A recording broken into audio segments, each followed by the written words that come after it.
Assalamualaikum warahmatullahi wabarakatuh. Selamat pagi anak-anak. Ya, selamat bertemu kembali. Bagaimana kabar anak-anak hari ini? Ya, mudah-mudahan selalu dalam keadaan sehat walafiat. Baiklah anak-anak, sebelum belajar jangan lupa berdoa. Ya.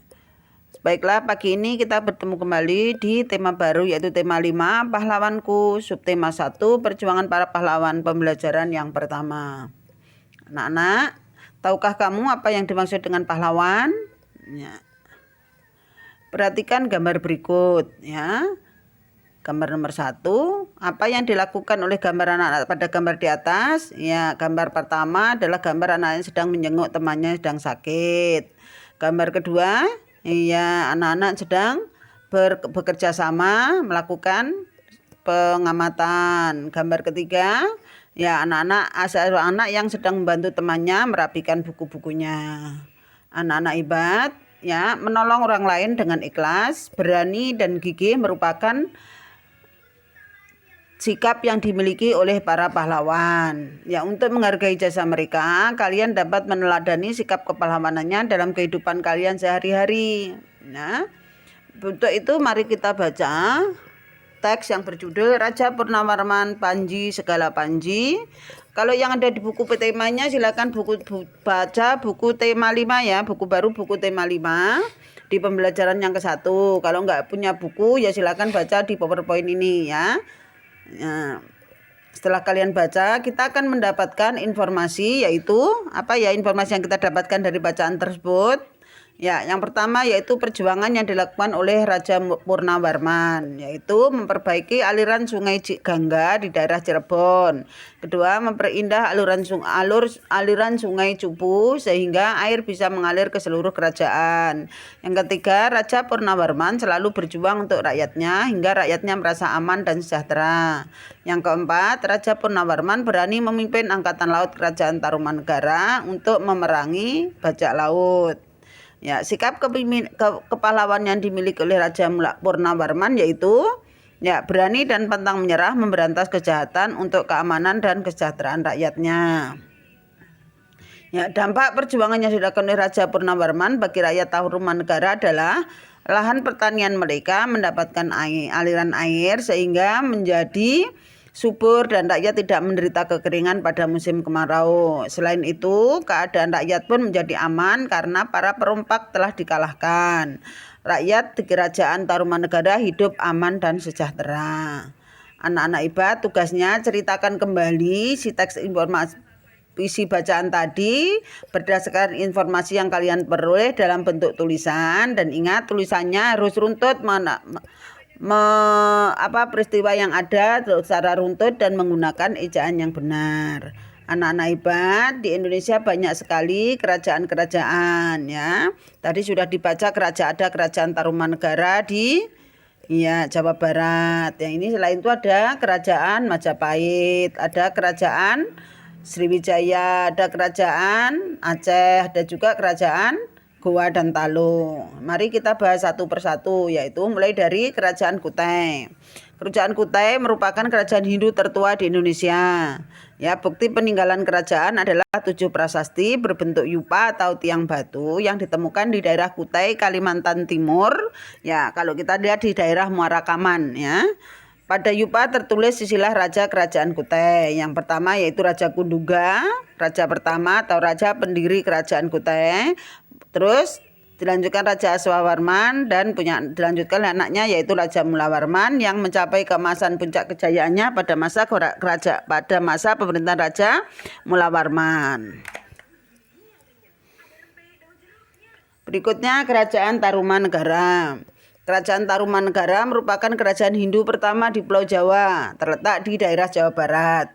Ya, bukti peninggalannya yaitu 7 prasasti, yaitu Prasasti Ciairuteun, Prasasti Kebon Kopi, Prasasti Tugu, Prasasti Jambu, Prasasti Pasir Awi, Prasasti Muara Cianten, dan Prasasti Cidanghyang. Raja Tarumanegara yang terkenal adalah raja ketiga yaitu Raja Purnawarman yang telah kalian baca di atas tadi. Raja Purnawarman membangun saluran irigasi di Sungai Gumanti. Berkat pembangunan saluran tersebut, pertanian di Tarumanegara berkembang pesat. Hal ini tertulis dalam Prasasti Ciaruteun. Berikutnya yaitu Kerajaan Sriwijaya. Kerajaan Sriwijaya merupakan kerajaan yang bercorak Buddha. Berdasarkan prasasti Kedukan Bukit, Kerajaan Sriwijaya berdiri pada abad ke-7 Masehi dengan raja bernama Dapunta Hyang Srijayanasa. Mencapai kejayaannya pada masa pemerintahan Raja Bala Putra Dewa. Sriwijaya pernah menguasai jalur perdagangan maritim di Asia Tenggara. Wilayahnya sampai ke Malaysia, Thailand, Kamboja, Vietnam, dan Filipina. Peninggalan Kerajaan Sriwijaya yang sampai saat ini masih bisa kita lihat yaitu adanya Candi Muara Takus yang berada di Kampar Riau. Selanjutnya ada Kerajaan Majapahit. Ya, Kerajaan Majapahit itu didirikan oleh Raden Wijaya pada tahun 1293 Masehi. Kekuasaan Majapahit meliputi Semenanjung Malaka, Sumatera, Kalimantan, Bali hingga Filipina. Kerajaan Majapahit mencapai kejayaan pada masa dipimpin oleh Raja Hayam dengan patihnya yaitu Mahapatih Gajah Mada yang terkenal dengan sumpahnya yaitu Sumpah Palapa. Ya, kerajaan Majapahit diabadikan dalam kitab Negara Kertagama. Selanjutnya yaitu Kerajaan Demak. Kerajaan Demak adalah kerajaan Islam pertama di Pulau Jawa. Didirikan oleh Raden Patah pada tahun 1475 Masehi. Kerajaan Demak mencapai kejayaan pada masa pemerintahan Sultan Trenggono. Ya, pada masa pemerintahannya, Kerajaan Demak berhasil mengusir penjajah Portugis yang telah menguasai Sunda Kelapa atau sekarang disebut dengan Jakarta. Kerajaan Demak memiliki bangunan yang sampai saat ini masih dapat digunakan yaitu Masjid Agung Demak yang berdiri tahun 1479 yang didirikan oleh siapa? Iya, oleh Wali Songo. Selanjutnya adalah Kerajaan Aceh Darussalam. Kerajaan Aceh merupakan kerajaan Islam yang ada di Pulau Sumatera. Wilayah kekuasaannya meliputi Pahang, Perak, dan Kedah yang terdapat di Semenanjung Malaka. Mencapai puncak kejayaan pada masa pemerintahan Sultan Iskandar Muda.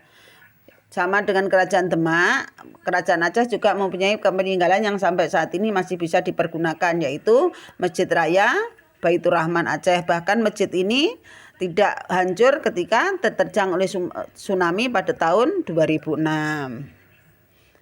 Selanjutnya yaitu Kerajaan Goa Talu. Kerajaan Goa Talu adalah kerajaan Islam yang berjabat di Makassar, Sulawesi Selatan.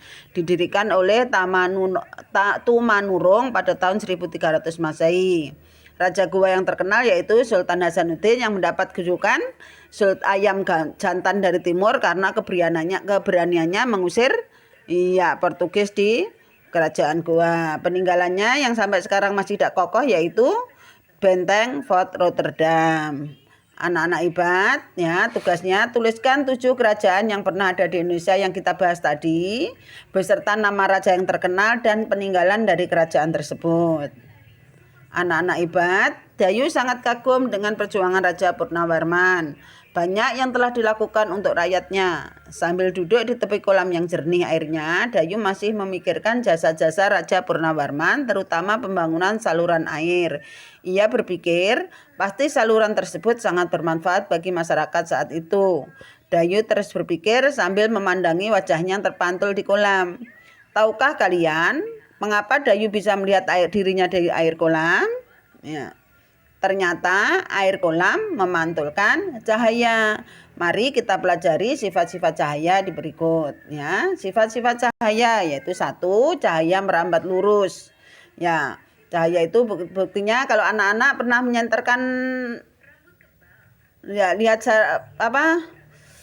sinar matahari masuk ke dalam rumah kalian, atau anak-anak pernah menyalakan senter kira-kira cahayanya lurus apa bengkok? Iya, lurus itu membuktikan bahwa cahaya merambat lurus. Seperti percobaan ini, kalian bisa melakukan percobaan dengan menggunakan kardus yang dilubangi. Ketika kita melihat, maka itu namanya cahaya merambat lurus. Yang kedua, cahaya menembus benda bening. Kalau kita menyenterkan cahaya ke kaca, maka bisa terlihat di baliknya. Itu namanya cahaya menembus benda bening. Yang ketiga, cahaya dapat dipantulkan. Kalau kita menyenterkan cahaya ke kaca, maka akan terlihat pantulan atau anak-anak sering biasa kalau siang kalau kita tatap muka ada cahaya matahari terus masuk lewat celah-celah jendela di sekolahan, anak-anak sering memantulkan dengan uang luk dengan penggaris dengan apa itu, nah cahaya dapat dipantulkan. Yang keempat yaitu cahaya dapat dibiaskan. Ambillah, ini dapat dibuktikan kalau kita masukkan pensil dalam gelas yang berisi air seolah-olah pensil patah. Atau kalau kita melihat ikan di kolam, ya ikan di akuarium itu kelihatan lebih besar dari ikan yang sebenarnya. Itu membuktikan bahwa cahaya dapat dibiaskan. Anak-anak ibad, demikian tadi pembelajaran kita hari ini. Mudah-mudahan anak-anak memahaminya. Ibu akhiri wabillahi taufik wa hidayah. Wassalamualaikum warahmatullahi wabarakatuh.